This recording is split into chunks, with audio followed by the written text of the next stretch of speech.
കിട്ടിയ സ്ക്രിപ്റ്റിന്റെ അല്ല.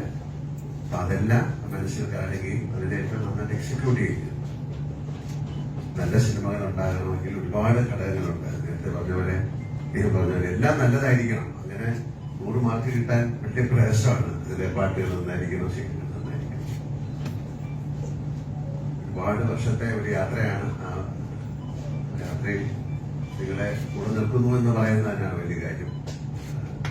സത്യേട്ടന്റെ ആദ്യത്തെ സിനിമ മുതൽ ഒരു ചുരുക്കം 40 വർഷം കഴിഞ്ഞിട്ട് ഇപ്പോഴത്തെ സിനിമയും കൂടെ ചെയ്യാൻ പറ്റുക എന്ന് പറയുന്നത് എന്റെ ഒരു ഭാഗ്യമാണ്. നല്ല സിനിമകൾ ഉണ്ടാകട്ടെ. അതിന് നമുക്ക് എല്ലാവർക്കും കൂടെ ചേർന്ന് ശ്രമിക്കാം.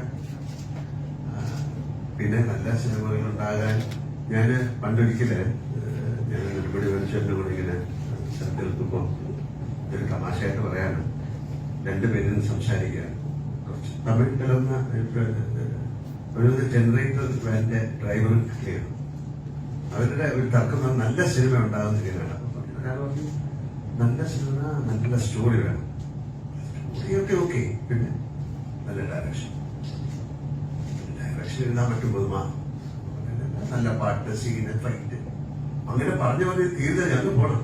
അവസാനം പേടിച്ചാൽ അപ്പടി ഒന്നും അല്ലേ പ്രൊഡ്യൂസറുടെ ലക്ക്. പ്രൊഡ്യൂസറുടെ ഭാഗ്യം. ആ ഭാഗ്യം കിട്ടിയ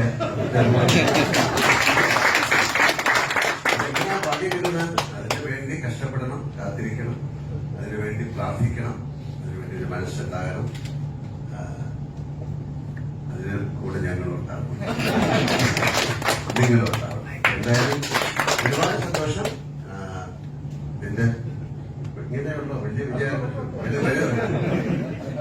ഇത് ചെറുതാണ്, വലുത് വരാനിരിക്കുന്നത്. എന്തായാലും ഒരുപാട് സന്തോഷം. എന്തായാലും എന്താ പറയാ, ആന്റണി എന്താ പറയാ, ഹൃദയപൂർവ്വം എല്ലാവരോടും നന്ദി പറയുന്നു. ഹൃദയപൂർവ്വം നല്ല സിനിമയാണ്.